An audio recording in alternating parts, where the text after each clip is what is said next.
Hi friends, నాకు ఇవాళ తోటకూర చూసారా? ఎంత మంచి తోటకూర దొరికిందో. తోటకూరతో ఏం చేయాలో ఒకసారి మీరు చెప్పండి, మీరు కామెంట్ చేయండి. తోటకూర, మొక్క తోటకూర ఎంత టేస్టీగా ఉంటుందంటే చాలా చాలా టేస్టీగా ఉంటుంది. ఇంత చిన్న చిన్న తోటకూర అంటే మనం మైక్రో గ్రీన్స్ అలా మాట్లాడతాం కదా, అలా అనమాట. తోటకూర పెద్దది అవ్వకుండా సన్నటిగా చిన్నగా ఉన్నప్పుడే తెంపి మాకు నిన్న తీసుకొచ్చారు. నేను తీసుకున్నానండి. ఎంత బాగుందో చూడండి. దీంతో ఈవేళ మనం ఫ్రై చేసి చూపిస్తాను మీకు.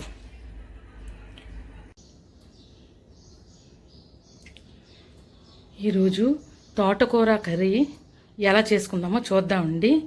ఇది చాలా చాలా టేస్టీగా ఉంటుంది, కమ్మగా ఉంటుందండి. ఆరోగ్యానికి కూడా చాలా చాలా మంచిది. ఐరన్ దొరుకుతుంది, జింక్ దొరుకుతుంది, అన్నీ. దీనిలో లేని విటమిన్స్, మినరల్స్ అన్నవి ఏదీ లేదు. కాబట్టి తోటకూర ముక్కలుగా కోసుకొని నేను కడిగి ముక్కలుగా కోసుకొని ఇలా పెట్టుకున్నాను. తర్వాత తాలింపుకి ఆవాలు, జీలకర్ర, శనగపప్పు, మినపప్పు, ఎండుమిరపకాయలు, తర్వాత వెల్లుల్లిపాయలు, పచ్చిమిరపకాయలు, కరివేపాకు, తర్వాత ఈ 2 కొబ్బరి, నువ్వు పప్పు అన్నది ఆఖరిలో వేస్తాం. ఇది ఇంకొంచెం ఆరోగ్యాన్ని ఇచ్చే డిష్ కింద మనకి తయారవుతుంది.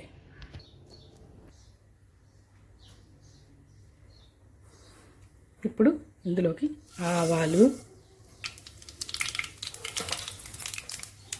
శనగపప్పు,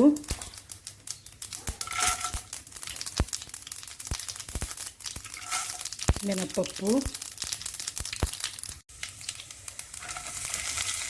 వెల్లుల్లిపాయలు చిన్నగా దంచి వేయాలండి. ఇదే ఈ కూరకి ఎక్కువ టేస్ట్ ఇచ్చేది.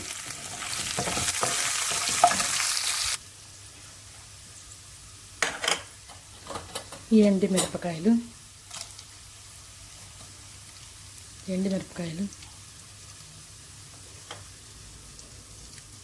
పచ్చిమిరపకాయలు, కరివేపాకు.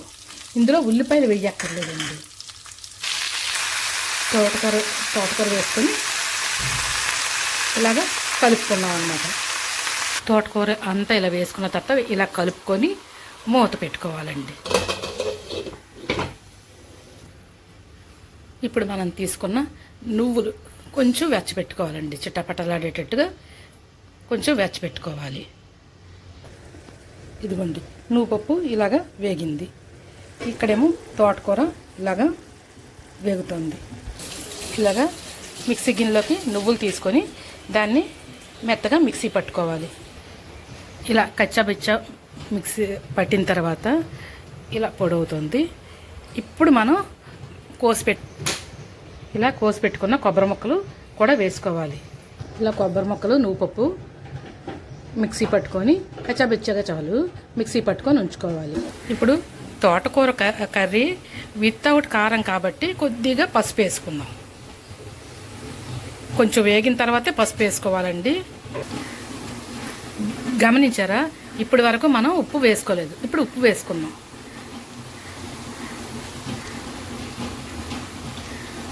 అది కూడా ఎక్కువ వేయకూడదు. తోటకూరలో ఉప్పు కొంచెం తక్కువే ఉండాలి. ఉప్పు వేసిన తర్వాత ఇలా నీరు పైకి తేలుతుంది అన్నమాట, నీరు వదులుతుంది. చూడండి, ఉప్పు వేసిన తర్వాత ఎంత వాటర్ వచ్చిందో. ఇదిగోండి, నీరంతా ఎగిరిపోయింది. ఇలా ఎగిరిపోయినప్పుడు మనం మిక్సీ పట్టి పెట్టుకున్న ఈ కొబ్బరి, నువ్వుపప్పు ఆ ముద్ద వేసేస్తాం. ఆ పొడిలాగా చేసి వేసేస్తాం అన్నమాట. కొబ్బరి, నువ్వుపప్పు కలిపి మిక్సీ పట్టుకున్న మిశ్రమం వేసేస్తాము. ఈ తోటకూరని ఆకుకూరలన్నిట్లో రారాజు అని పిలుస్తాం కదా. ఇందులో ఐరన్ ఉంటుంది, కాల్షియం ఉంటుంది, సోడియం, పొటాషియం కూడా ఉంటాయి. కొలెస్ట్రాల్ను కూడా నియంత్రిస్తుంది ఈ తోటకూర. అంతేకాదు మనం వేసుకున్నటువంటి కొబ్బరిలో ఐరన్, కాపరు, మరి ఇది యాంటీ బ్యాక్టీరియల్, యాంటీవైరల్, రోగ నిరోధక శక్తిని పెంచుతుందండి ఇది. తర్వాత చర్మం, జుట్టుకు కూడా ఇది మంచిగా బలాన్ని ఇస్తుంది. ఈ నువ్వుల్లోనేమో కాల్షియం ఉంటుంది. స్త్రీలలో ఉండేటువంటి హార్మోన్ ఇంబ్యాలెన్స్, హార్మోన్ సమస్యలకి చక్కటి పరిష్కారాన్ని ఇస్తాయి ఈ నువ్వులు. తర్వాత షుగర్ పేషెంట్లకి రక్త ప్రసరణ అంటే షుగర్ని నియంత్రించడంలో సహాయపడుతుంది అన్నమాట ఈ నువ్వులు. అంతే కాదండి, తోటకూరలో విటమిన్ ఏ, సి, డి, ఈ, B12, B6 అన్ని విటమిన్లు ఉంటాయండి. అంతేకాకుండా దీనిలో ఉండే పీచు పదార్థం జీర్ణక్రియకి బాగా ఉపయోగపడుతుంది, కొవ్వును తగ్గిస్తుంది, కిడ్నీ శక్తివంతంగా ఉండేటట్టుగా చేస్తుందండి. ఇన్ని ప్రయోజనాలున్న ఆకుకూరని మనం కనీసం వారంలో 2 రోజులైనా సరే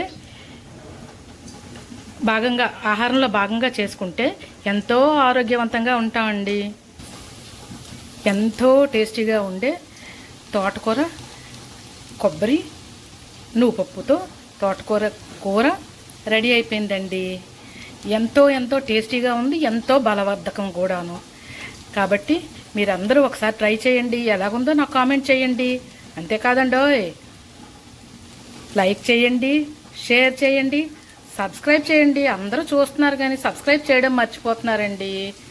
తప్పకుండా సబ్స్క్రైబ్ చేసి రోజు నా దగ్గర నుండి వచ్చే వీడియోలు చూడండి. ఆరోగ్యానికి సంబంధించిన విశేషాలన్నీ ఇందులో మాట్లాడుకుందాం. మీకు తెలిసినవి కూడా మీరు కామెంట్లో పెట్టండి. ఓకే అండి, బాయ్.